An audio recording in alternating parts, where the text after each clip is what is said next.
افغان طالبان کی پہلی نسل جس کا دار و مدار ہی پاکستان کی اخلاقی، مادی اور سفارتی امداد پر تھا، اگر وہ پاکستان کی تابعدار ثابت نہ ہو سکی تو طالبان کی موجودہ نسل سے وفاداری کی امید رکھنا اور اس سے اپنی مرضی منوانا ایک دیوانے کے خواب سے زیادہ کچھ نہیں۔ افغان طالبان کی پچھلی نسل کے برعکس موجودہ نسل کی تربیت اور رگڑائی 20 برس سے لگے میدان جنگ میں ہوئی ہے، لیکن وہ سفارتی میدان میں ملا محمد عمر کی نسل سے کہیں زیادہ شاطر ہے اور کامیابی سے سیاسی داو پیچ لگا رہی ہے۔ ان خیالات کا اظہار معروف صحافی اور لکھاری وسعت اللہ خان نے اپنے تازہ سیاسی تجزیے میں کیا ہے۔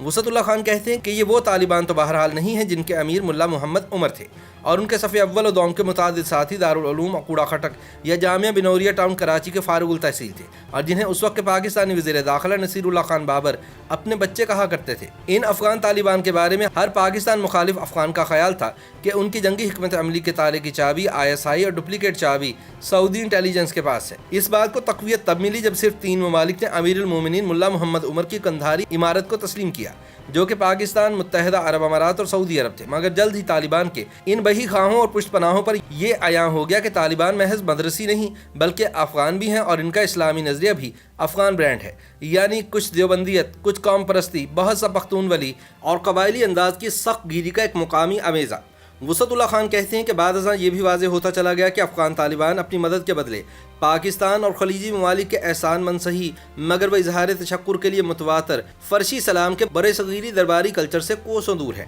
طالبان کی پہلی نسل نے بامیان میں گوتم بدھ کے 2 مجسموں کو توپ سے اڑایا، پھر انہوں نے ڈیورنڈ لائن کو سابق افغان حکومتوں کے نقش قدم پر چلتے ہوئے مستقل سرحد ماننے کے پکے سمجھوتے سے انکار کر دیا۔ اس کے بعد انہوں نے وسطی ایشیا سے جنوبی ایشیا تک گیس پائپ لائن منصوبے میں تعاون سے انکار کر دیا۔ اگلے مرحلے میں طالبان نے پاکستانی اسٹیبلشمنٹ کی صلاح کے برعکس القاعدہ کی مہمان نوازی کا فیصلہ کر لیا۔ پھر 9/11 کے بعد انہوں نے پاک سعودی اسٹیبلشمنٹ اور اپنے خیرخواہ علماء کرام کے مشورے کے برعکس اسامہ بن لادن اور اس کی القاعدہ کی مہمان نوازی سے ہاتھ اٹھانے سے انکار کر دیا۔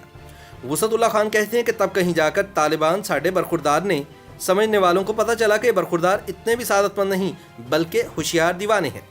وسعت اللہ خان کہتے ہیں کہ اسٹریٹجک ڈیپتھ ہمارا خواب تھا، مگر طالبان نے پاکستان میں اسٹریٹجک ڈیپتھ لے لی۔ طالبان کی پہلی نسل جس کا دار و مدار ہی پاکستانیوں خلیجی اخلاقی، مادی اور سفارتی مدد پر تھا، اگر وہ بھی ہماری خواہشات کے اعتبار سے تابعدار ثابت نہ ہو سکی تو طالبان کی موجودہ نسل سے مرضی کے معاملات طے کرنے میں کہیں زیادہ مشکل پیش آ سکتی ہے۔ گزشتہ طالبان نسل کے برعکس موجودہ نسل کی تربیت اور رگڑائی 20 برس پر پھیلے میدان جنگ میں ہوئی ہے۔ پہلی نسل کے برعکس یہ نسل نہ صرف تصویر کھنچوانے سے نہیں ہچکچاتی بلکہ اسے بین الاقوامی اور علاقائی سیاست کی ابجد، بڑی طاقتوں کی گریڈ گیم اور مذاکرات کے آڑ سے پچھلوں کے مقابلے میں کہیں زیادہ واقفیت ہے۔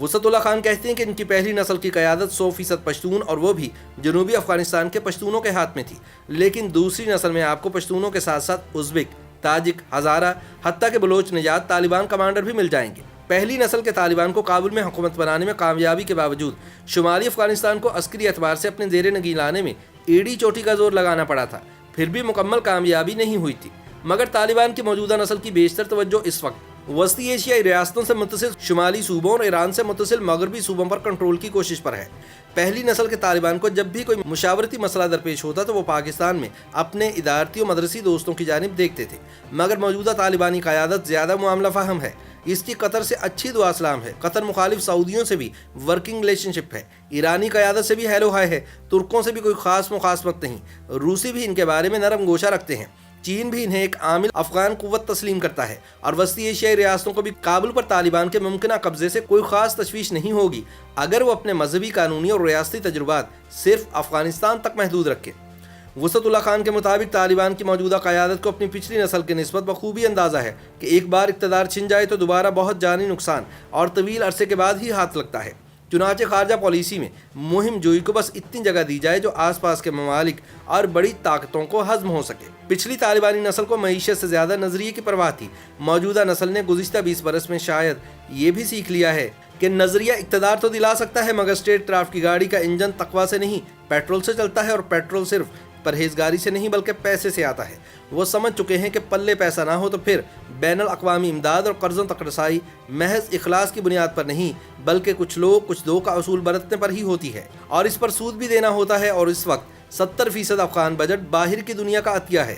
وسعت اللہ خان کے مطابق ان حالات میں لگ یہی رہا ہے کہ موجودہ طالبان پچھلی نسل کے مقابلے میں کم آدرشی اور زیادہ عملیت پسند ثابت ہوں گے، ورنہ یہ کمپنی تا دیر و تا دور نہیں چل پائے گی۔ علاقوں پر قبضہ کرنا کسی بھی لڑائی میں پہلا مگر آسان مرحلہ ہوتا ہے، لیکن اصل لڑائی قبضے کے بعد شروع ہوتی ہے اور اسے جیتنے کے لیے دنیا داری سیکھنا اور برتنا ناگزیر ہے۔ لہٰذا اب ایسا معلوم ہوتا ہے کہ افغان طالبان کی نئی نسل دنیا داری سیکھ چکی ہے۔